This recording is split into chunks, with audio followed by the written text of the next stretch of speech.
ಮುಂದಾದ್ರೂ silent ಆಗಿರಿ, ಇಲ್ಲ ಅಂತಂದ್ರೆ ಭೂಪಟದಲ್ಲಿ ನೀವಿದ್ರಿ ಅನ್ನೋದು ಕೂಡ ಗೊತ್ತಾಗೋದಿಲ್ಲ. ಹೇಗಂತ ಎಚ್ಚರಿಕೆಯನ್ನ ಕೊಟ್ಟಿದ್ದು ಭಾರತ ಪಾಕಿಸ್ತಾನಕ್ಕೆ ಖಡಕ್ ಎಚ್ಚರಿಕೆಯೊಂದನ್ನ ನೀಡಿದೆ.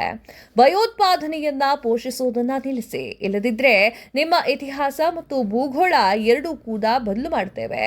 ಇದು ಭಾರತೀಯ ಸೇನೆಯ ಮುಖ್ಯಸ್ಥ ಜನರಲ್ ಭೂಪೇಂದ್ರ ದ್ವಿವೇದಿ ಅವರು ಪಾಕಿಸ್ತಾನಕ್ಕೆ ನೀಡಿರುವಂತಹ ಸ್ಪಷ್ಟ ಹಾಗೂ ಅಂತಿಮ ಎಚ್ಚರಿಕೆ. ಭಯೋತ್ಪಾದಕ ದಾಳಿಗಳ ನಂತರ ಭಾರತವು ಇನ್ನು ಮುಂದೆ ಸಂಯಮವನ್ನ ಪ್ರದರ್ಶನ ಮಾಡುವುದಿಲ್ಲ. ಬದಲಿಗೆ ಪಾಕಿಸ್ತಾನವು ಜಗತ್ತಿನ ನಕ್ಷೆಯಲ್ಲಿ ಉಳಿಯಬೇಕೆ ಅಥವಾ ಬೇಡವೇ ಅನ್ನೋದನ್ನ ನಿರ್ಧರಿಸುವಂತಹ ಕ್ರಮವನ್ನ ಕೈಗೊಳ್ಳಲಿಕ್ಕೆ ಸಿದ್ಧವಾಗಿದೆ ಅಂತ ಹೇಳಿ ಗುಡುಕಿದ್ದಾರೆ. ಹಾಗಾದ್ರೆ ಸೇನಾ ಮುಖ್ಯಸ್ಥ ಹೇಳಿದ್ದೇನು? ಭಾರತ ಸೇನಾ ಸಮರ್ಥ ಮತ್ತು ಬಲವಾದಂತಹ ಕಾರ್ಯತಂತ್ರದ ಬಗ್ಗೆ ಮಾತನಾಡಿರುವಂತಹ ಜನರಲ್ ದ್ವಿವೇದಿ ಹಿಂದಿನ ಕಾರ್ಯಾಚರಣೆಯನ್ನ ಉಲ್ಲೇಖಿಸಿ ಪಾಕಿಸ್ತಾನಕ್ಕೆ ಎಚ್ಚರಿಕೆಯ ಸಂದೇಶವನ್ನ ರವಾನೆ ಮಾಡಿದ್ದಾರೆ.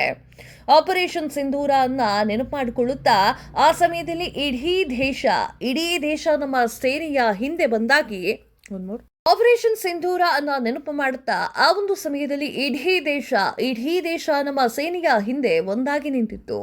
ವಿದೇಶದಲ್ಲಿದ್ದಂತಹ ನಮ್ಮವರು ನಮಗೆ ಬೆಂಬಲವನ್ನ ಸೂಚಿಸಿದ್ರು. ಪಹಲ್ಗಾಮ್ ಮೇಲಿನ ಭಯೋತ್ಪಾದಕ ದಾಳಿಯ ನಂತರ ಇಡೀ ಜಗತ್ತು ಭಾರತದ ನಿಲುವನ್ನ ಸಮರ್ಥಿಸಿಕೊಂಡಿತ್ತು. ಆ ಕಾರ್ಯಾಚರಣೆಯಲ್ಲಿ ನಮ್ಮ ಗುರಿ ಕೇವಲ ಭಯೋತ್ಪಾದಕರಾಗಿದ್ರು.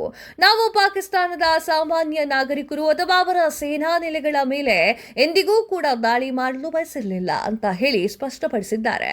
ಪಾಕಿಸ್ತಾನದ ಸುಳ್ಳುಗಳನ್ನ ಬಯಲಿಗೆಳೆದಂತಹ ಅವರು ಆರಂಭದಲ್ಲಿ ಪಾಕಿಸ್ತಾನವು ಕೇವಲ 35ರಿಂದ 40 ಸಾವುಗಳು ಸಂಭವಿಸಿದೆ ಅಂತ ಹೇಳಿ ಒಪ್ಕೊಂಡಿತ್ತು. ಆದರೆ ನಂತರ ಆಗಸ್ಟ್ 14ರಂದು ತಪ್ಪಾಗಿ 100ಕ್ಕೂ ಹೆಚ್ಚು ಸೈನಿಕರು ಮೃತಪಟ್ಟಿದ್ದಾರೆ ಅಂತ ಹೇಳಿ ಬಿಡುಗಡೆ ಮಾಡಿತು. ಇದು ಪಾಕಿಸ್ತಾನ ಭಯೋತ್ಪಾದಕರನ್ನ ತಮ್ಮ ಸೈನ್ಯರೆಂದು ಪರಿಗಣಿಸಲೇ ಇಲ್ವಂತೆ. ಆದರೆ ಸತ್ತವರು ಅವರ ಸೇನೆಯವರೇ ಅನ್ನೋದಕ್ಕೆ ಸಾಕಷ್ಟು ಸಾಕ್ಷಿಗಳಿದೆ ಅಂತ ಹೇಳಿ ಅವರು ಹೇಳಿದ್ರು. ಈ ಬಾರಿ ಸಂಶಯವಿಲ್ಲ, ದೇವರ ದಯದಿಂದ ಅವಕಾಶ ಶೀಘ್ರದಲ್ಲಿಯೇ ಬರಲಿದೆ. ಭವಿಷ್ಯದ ಕ್ರಮಗಳ ಬಗ್ಗೆ ಮಾತನಾಡಿರುವಂತಹ ಜನರಲ್ ದ್ವಿವೇದಿ, ಈ ಬಾರಿ ಭಾರತ ಸಂಪೂರ್ಣ ಸಿದ್ಧವಾಗಿದೆ. ನಾವು ಯಾವುದೇ ಸಂಯಮವನ್ನ ತೋರೋದಿಲ್ಲ.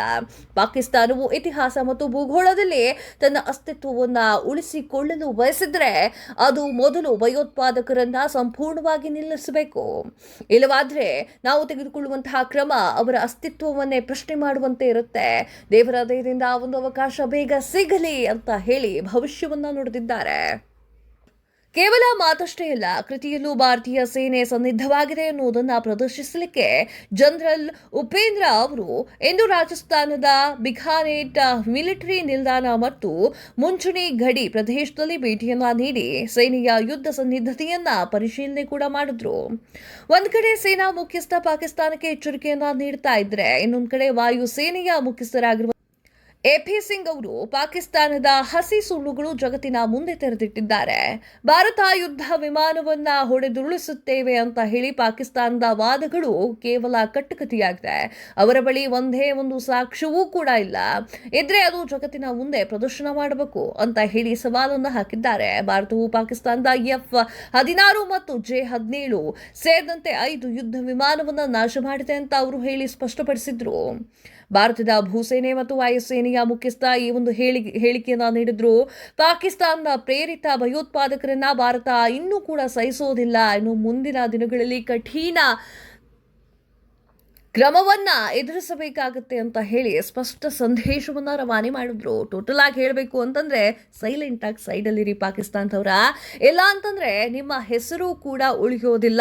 ಭೂಪಟದಲ್ಲಿ ನೀವೆಲ್ಲಿದ್ರಿ ಅಂತ ಹುಡುಕಬೇಕಾಗತ್ತೆ, ನಿಮ್ಮ ದೇಶ ಎಲ್ಲಿದೆ ಅಂತ ಹುಡುಕಬೇಕಾಗತ್ತೆ. ಅಷ್ಟು ಮಾಡ್ತೀವಿ ಅಂತ ಹೇಳಿ ಭಾರತದ ಸೇನಾನಿಗಳು ಮಾತನಾಡ್ತಿರುವಂತಹ ಮಾತಿದು.